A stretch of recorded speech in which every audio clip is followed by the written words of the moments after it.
सभी मनोकामनाएं पूर्ण करने वाले और जीवन में सुख समृद्धि, धन संपत्ति और शत्रुओं से सुरक्षा हेतु सर्वश्रेष्ठ व्रत रविवार की कथा इस प्रकार से है। प्राचीन काल में एक बुढ़िया रहती थी। वह नियमित रूप से रविवार का व्रत करती।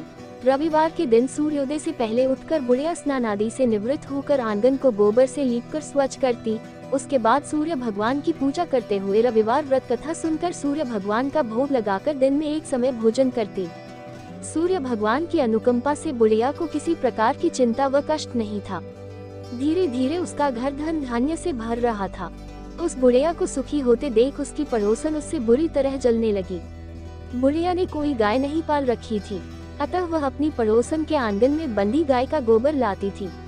पड़ोसन ने कुछ सोचकर अपनी गाय को घर के भीतर बांध दिया। रविवार को गोबर न मिलने से बुढ़िया अपना आंगन नहीं लीप सकी। आंगन न लीप पाने के कारण उस बुढ़िया ने सूर्य भगवान को भोग नहीं लगाया और उस दिन स्वयं भी भोजन नहीं किया। सूर्यास्त होने पर बुढ़िया भूखी प्यासी सो गई। रात्रि में सूर्य भगवान ने उसे स्वप्न में दर्शन दिए और व्रत न करने तथा उन्हें भोग न लगाने का कारण पूछा। बुढ़िया ने बहुत ही करुण स्वर में पड़ोसन के द्वारा घर के अंदर गाय बांधने और गोबर न मिल पाने की बात कही। सूर्य भगवान ने अपनी अनन्य भक्त बुढ़िया की परेशानी का कारण जानकर उसके सब दुख दूर करते हुए कहा, हे माता, तुम प्रत्येक रविवार को मेरी पूजा और व्रत करती हो। मैं तुमसे अति प्रसन्न हूँ और तुम्हें ऐसी गाय प्रदान करता हूँ जो तुम्हारे घर आंगन को धन धान्य से भर देगी।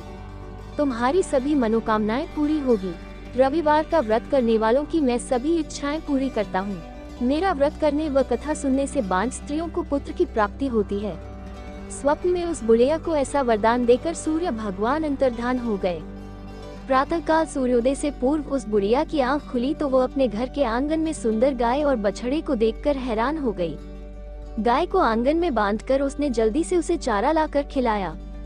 पड़ोसन ने उस बुढ़िया के आंगन में बंधी सुंदर गाय और बछड़े को देखा तो वो उससे और अधिक जलने लगी। तभी गाय ने सोने का गोबर किया। गोबर को देखते ही पड़ोसन की आंखें फट गईं। पड़ोसन ने उस बुढ़िया को आसपास न पाकर तुरंत उस गोबर को उठाया और अपने घर ले गई तथा अपनी गाय का गोबर वहां रखाई। सोने के गोबर से पड़ोसन कुछ ही दिनों में धनवान हो गई। गाय प्रतिदिन सूर्योदय से पूर्व सोने का गोबर किया करती थी और बुढ़िया के उठने के पहले पड़ोसन उस गोबर को उठाकर ले जाती थी। बहुत दिनों तक बुढ़िया को सोने के गोबर के बारे में कुछ पता ही नहीं चला। बुढ़िया पहले की तरह हर रविवार को भगवान सूर्यदेव का व्रत करती रही और कथा सुनती रही। लेकिन सूर्य भगवान को जब पड़ोसन की चालाकी का पता चला तो उन्होंने तेज आंधी चलाई। आंधी का प्रकोप देखकर बुढ़िया ने गाय को घर के भीतर बांध दिया। सुबह उठकर बुढ़िया ने सोने का गोबर देखा, उसे बहुत आश्चर्य हुआ। उस दिन के बाद बुढ़िया गाय को घर के भीतर बांधने लगी। सोने के गोबर से बुढ़िया कुछ ही दिन में बहुत धनी हो गई। उस बुढ़िया के धनी होने से पड़ोसन बुरी तरह जल भुनकर राख हो गई और उसने अपने पति को समझा बुझाकर उस नगर के राजा के पास भेज दिया। राजा को जब बुढ़िया के पास सोने के गोबर देने वाली गाय के बारे में पता चला तो उसने अपने सैनिक भेजकर बुढ़िया की गाय लाने का आदेश दिया। सैनिक उस बुढ़िया के घर पहुँचे। उस समय बुढ़िया सूर्य भगवान को भोग लगाकर स्वयं भोजन ग्रहण करने वाली थी। राजा के सैनिकों ने गाय और बछड़े को खोला और अपने साथ महल की ओर ले चले। बुढ़िया ने सैनिकों से गाय और उसके बछड़े को न ले जाने की प्रार्थना की। बहुत रोई चिल्लाई, लेकिन राजा के सैनिक नहीं माने। गाय व बछड़े के चले जाने से बुढ़िया को बहुत दुख हुआ। उस दिन उसने कुछ नहीं खाया और सारी रात सूर्य भगवान से गाय व बछड़े को लौटाने के लिए प्रार्थना करती रही। सुंदर गाय को देखकर राजा बहुत खुश हुआ। सुबह जब राजा ने सोने का गोबर देखा तो उसके आश्चर्य का ठिकाना न रहा।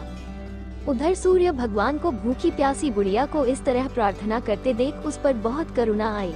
उसी रात सूर्य भगवान ने राजा को स्वप्न में कहा, राजन, बुढ़िया की गाय व बछड़ा तुरंत लौटा दो, नहीं तो तुम पर विपत्तियों का पहाड़ टूट पड़ेगा, तुम्हारा महल नष्ट हो जाएगा।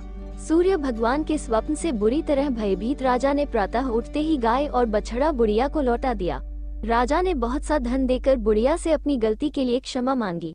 राजा ने पड़ोसन और उसके पति को उनकी इस दुष्टता के लिए दंड दिया। फिर राजा ने पूरे राज्य में घोषणा कराई कि सभी स्त्री पुरुष रविवार का व्रत किया करें। रविवार का व्रत करने से सभी लोगों के घर धन धान्य से भर गए। चारों ओर खुशहाली छा गई। सभी लोगों के शारीरिक कष्ट दूर हो गए। राज्य में सभी स्त्री पुरुष सुखी जीवन यापन करने लगे।